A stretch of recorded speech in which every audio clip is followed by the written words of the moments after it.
So again, guys, this whole concept just embraces what we're doing and what we've been doing really since probably 2006-ish or 2007, somewhere on that zone. And part of what you're seeing in these frameworks is how do we get our heads wrapped around what can be thousands and thousands of lines of JavaScript? I mean, I remember the days when it was what? Main.js, and that was it. Not anymore. I mean, I worked on one application. We had 35,000 lines in our Main.js, which we did eventually break into separate files to make maintenance less of a pain in the keister. But on a lot of applications today, 30,000 lines is just like a drop in the bucket.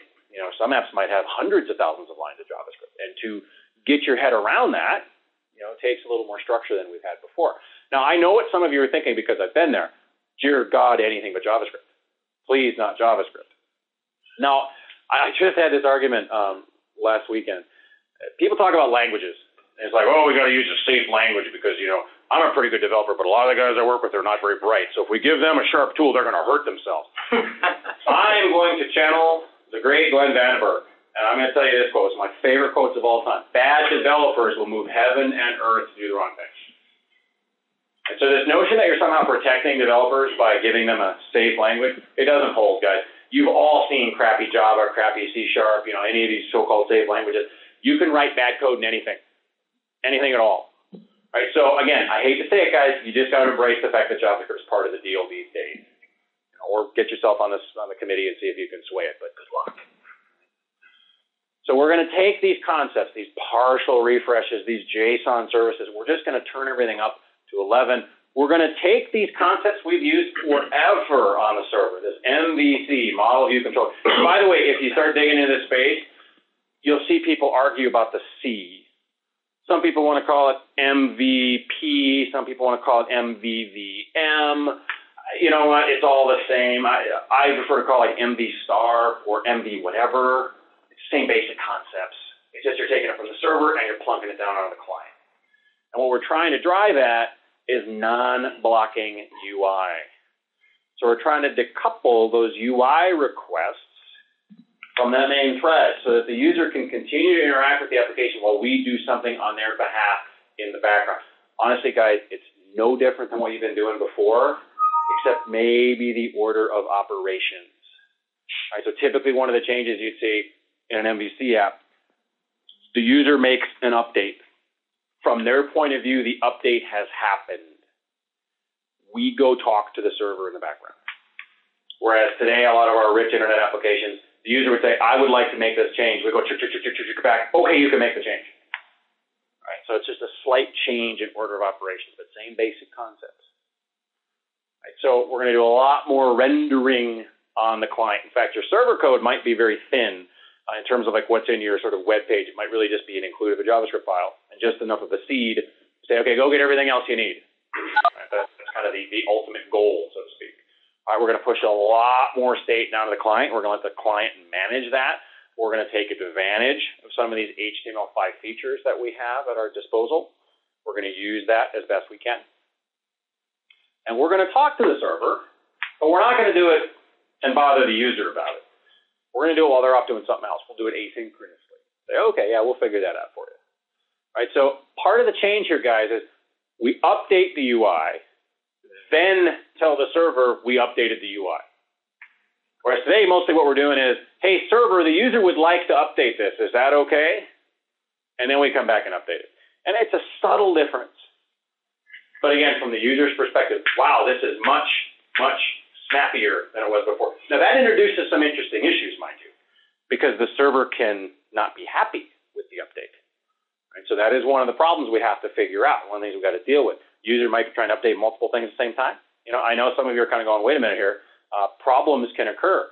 Absolutely problems can occur. This is the nature of the beast. Usually the first question people start talking about is, well, how do I do my validation? Yep, you're going to have to do some client-side validation. And that's probably going to be some repeats, although some folks go to the extreme of using Node. And look, now everything's in JavaScript. Now, personally, I'm of the opinion that the one language to rule them all concept is just dead and buried. All right? We never had that, by the way. You know, I've worked with a lot of Java folks over the years. It's like, oh, Java is the answer to everything. Really? How much XML do you have in your application? Oh, well, that's not, it's a language. How about HTML? Well, that's different. No, it's a language. How about JavaScript? You know, you can go on and on and on. Okay, we've had 4 or 5 or 6 languages since the beginning of time, right? So what's the big deal if I want to add 1 or 2 more? Anyway. Now, the server could certainly reject the change. Absolutely. You've got to bake that in. You've got to have a way of saying, sorry about that. Turns out that update's not legit. You got to do that today. You're going to push more stuff to the client. That's okay. Now, I shouldn't have to tell anyone in a room like this that you still need to validate that on the server. I have had this argument many times, sadly. I got into an argument with one guy once about that exact topic. And I said, well, what, you know, I said, you need to validate this. He said, no, I don't. I said, why not? I said, because you've got it in drop-down on the UI. It has to be a valid value. I said, what if I change the UI? Well, I'll just go through the application and change every, really? You're going to find every spot? Okay, sure. I don't know how I lost that one. Now, the server could puke. Sure, your server could puke today. It probably does. You know, you're going to have to handle the errors. Nature of the beast. What happens if you and I both update the same record? It can happen. It can happen today. Right now, in terms of Ajax, I might have 3 or 4 requests going at the same time. Okay, we got to pipeline them then. That's all right. If you've ever used Gmail, and you tried to navigate away from Gmail or close the tab while Gmail was trying to do something, guess what Gmail says? Stop. I'm doing something. Okay? It's not impossible. Now, unfortunately, they can't stop me. I can say I don't care. All right? It's the nature of the beast. Your users can do that to you today, by the way. Up, close, go away. All right, so this isn't perfect. That's one thing I always like caution people on. I do a lot of sort of, I talk a lot about, you know, how do we introduce change in organizations? This is a tough thing to do. You know, and one of the things that we are tempted to do when we try to bring in a new technology is, oh, it solves every problem you've ever had. and of course it doesn't. I mean, that's just ludicrous. Anybody who's done this for 5 minutes realizes every technology has benefits and it has negative things, consequences, whatever you want to call that. You know, ignoring the downsides of a technology don't help you make your case. In fact, if my standpoint, you bring me something and you won't talk about the negatives, that's a sign you're trying to lie to me. I don't like that. Now, there are answers to a lot of these things, though. People have started to play with this. This is not, you know, this is not a 0.1 kind of a thing. This has been around long enough now that people have started to figure out some of these problems. But as a technologist, you should be asking yourself, why do I care about this? Why should I spend any time trying to do this in my organization? Well, ultimately, guys, this is about our user experience. All right, the goal here is to make that experience better for our customers, because that is becoming a really big factor in whether people will or won't use your software. Excuse me. And I'm starting to see that show up, you know, even in, you know, big enterprise where I work. That's a big deal. You know, we're starting to have problems attracting and retaining talent because we get these people out of college who have used, you know, Google Docs and all this kind of stuff. And we throw in front of a green screen and they go, oh, hell no. And I don't blame them. I don't blame them in the least. You know, the green screen is not a pleasant place to be. Now, all that said, guys, this is not a silver bullet. No technology is. You should be skeptical. You should ask tough questions of it. Backbone is not the only answer in this space. It is but one of many. Right? We could spend an hour and a half talking about just a fraction of the options here. And by the way, to give you a sense, do you guys remember when Ajax first came on the scene? We had like no libraries, then there were 4, then there were like 400. And then now I think it's fair to say we've settled in on a single-digit number of legitimate sort of contenders in that space. And we can have a great conversation about why one is better than the other. But push comes to shove, I think everybody's kind of settled in. A lot of folks love jQuery. There's some XJS folks. You know, there's the battle lines have been drawn. We're still in the expansion phase on the JavaScript MVC framework. It will contract at some point. People start going, you know, we thought this thing was great, but it turns out it's not so wonderful. Really, you want to be using this other thing.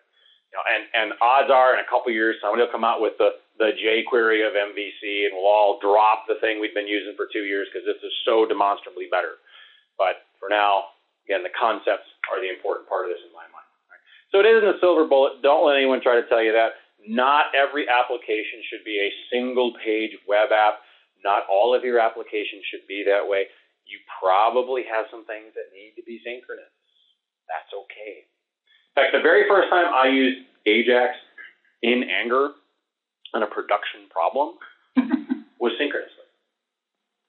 We had a validation that we tried. We actually did write it in JavaScript. It took forever to run. We got the wonderful, this will take too long. And obviously, that's not something I can put in production. So the very first time we used Ajax, it was a synchronous call. And I had some people get very upset. They say, well, you're not using Ajax. What are you talking about? It's asynchronous JavaScript and XML. Well, I'm not even using XML, so what are you going to call it now? Jaj? I mean, if that's what you want me to call it, I'll call it that. But come on, it's a technique. So at the end of the day, we're going to sometimes need to tell the user, hey, I actually did refresh something bigger here.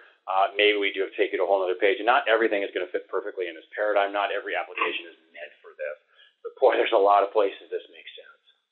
Right. My goal for you guys, though, is to just get another tool in your toolbox.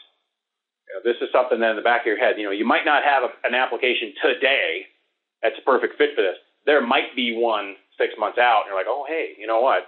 That might work here. Let's explore.